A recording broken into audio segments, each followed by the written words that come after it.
Yes, guys, it's Danny Glover for Fight Fan TV Network.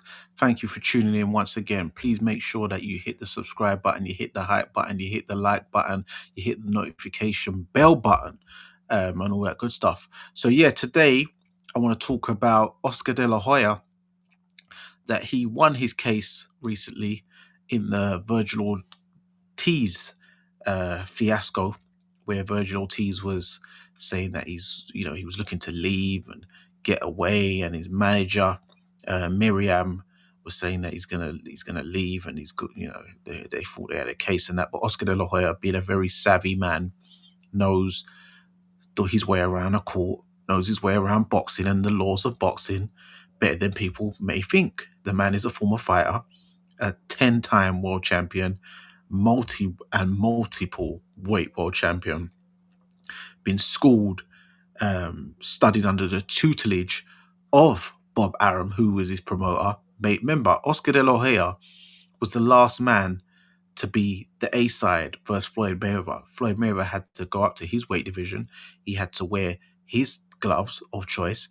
And Oscar de la Hoya got paid more than him. He got 30 million, Oscar de la Hoya did, and Floyd got 10 million at the time. So Oscar de la Hoya was the A side, by far.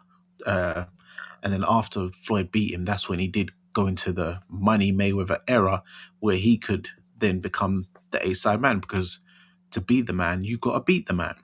So Oscar de la Hoya won the case. Vergil Ortiz is still under contract with Golden Boy and Oscar de la Hoya.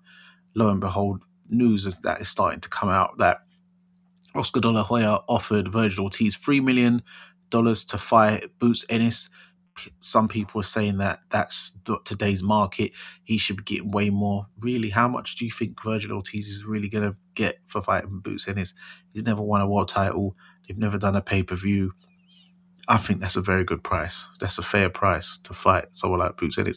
What are you worried about? If Vergil, if you think that you can win, your team think, then also during Clapback Thursday, Oscar de la Hoya has released footage of Vergil Ortiz's dad rolling around with a heckler on the floor, shirtless. So the security in the Golden Boy team had to, help the dad and then beg the guy who he was fighting to not press charges and stuff like that. So it's not really a good look for Vergil and his team and his and all that right now. Hopefully things do get sorted out and Oscar doesn't either shelf him, which I don't think he will, or Vergil decides to want to sit out and not fight until the contract expires, or I don't know, all that kind of madness. I don't really hope it doesn't get silly and all things can get resolved and things can just resume nicely, because Oscar was promoting him very well. I will give him that. But is he holding Vergil back? Because I do feel he was probably getting in the way of the Boots Ennis fight.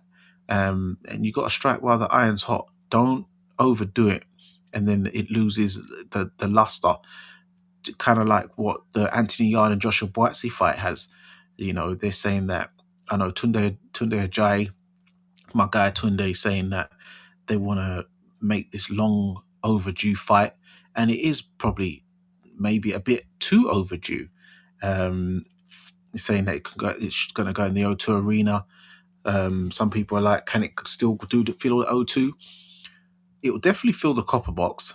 O2, would it fill 20,000 now? With Joshua Buatsi's last performance against Zach Parker, Anthony Yarde, his last performance against David Benavidez. I don't know. I don't think it gets 20,000 in there right now, in this current climate. It could get 12,000. So you can, if all you got to do, there's two ways you can do it.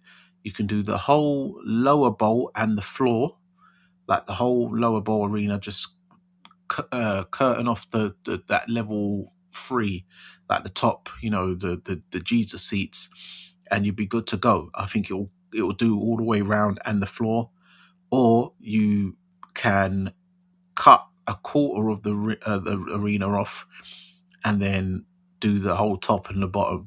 But I don't know. I think maybe just cut off that whole way high bit. But then I don't know. You might want that kind of steep thing. So it depends how you want to logistically do it. But I think it could do maybe 12,000, 13,000, that kind of stuff. 15 at a real push when you got a real good undercard. So yeah, I think this is a time. Both guys are in their 30s. This is a time when you should do it. So yeah, that's kind of following on from, don't leave it too long. Also, in other news, I will mention as well that Dimitri Bivol is fighting Michael Eifert on the undercard. I imagine he's going to be he's not going to be chief support, is he? Or will he? I don't know. Where's he going to place now?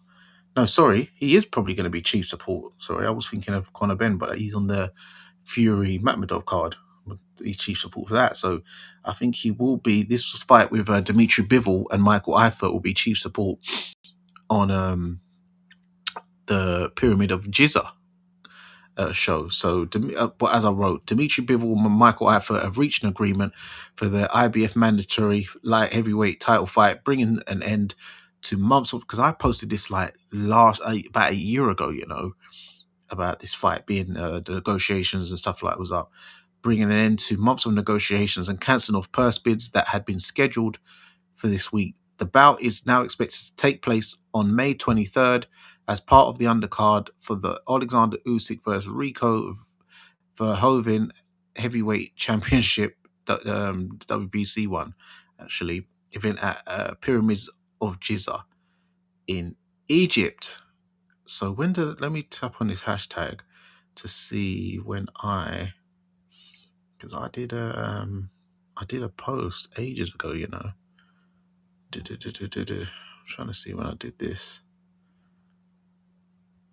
I hope it still comes up.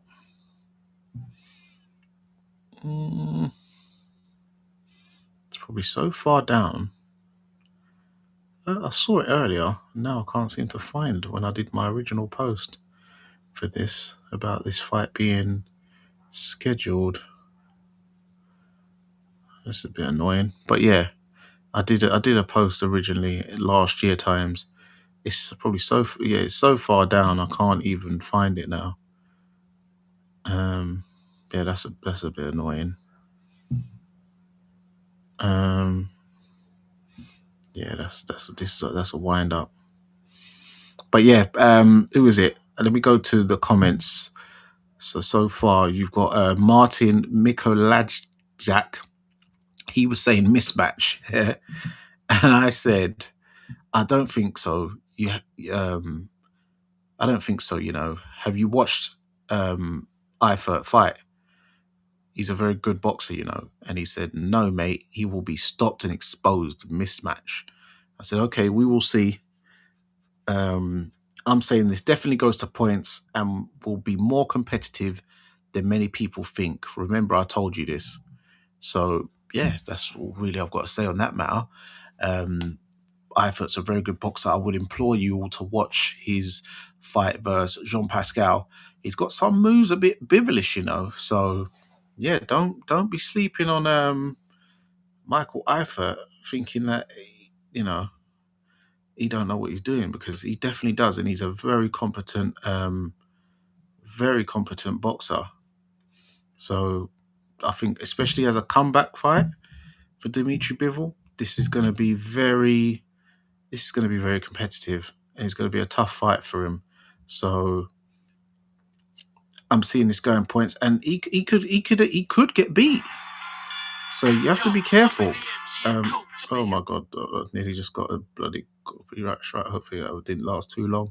I'm really trying to see when I did that original post, because I'm not going to go onto my actual feed, because that's way too far down. I'll be here forever otherwise.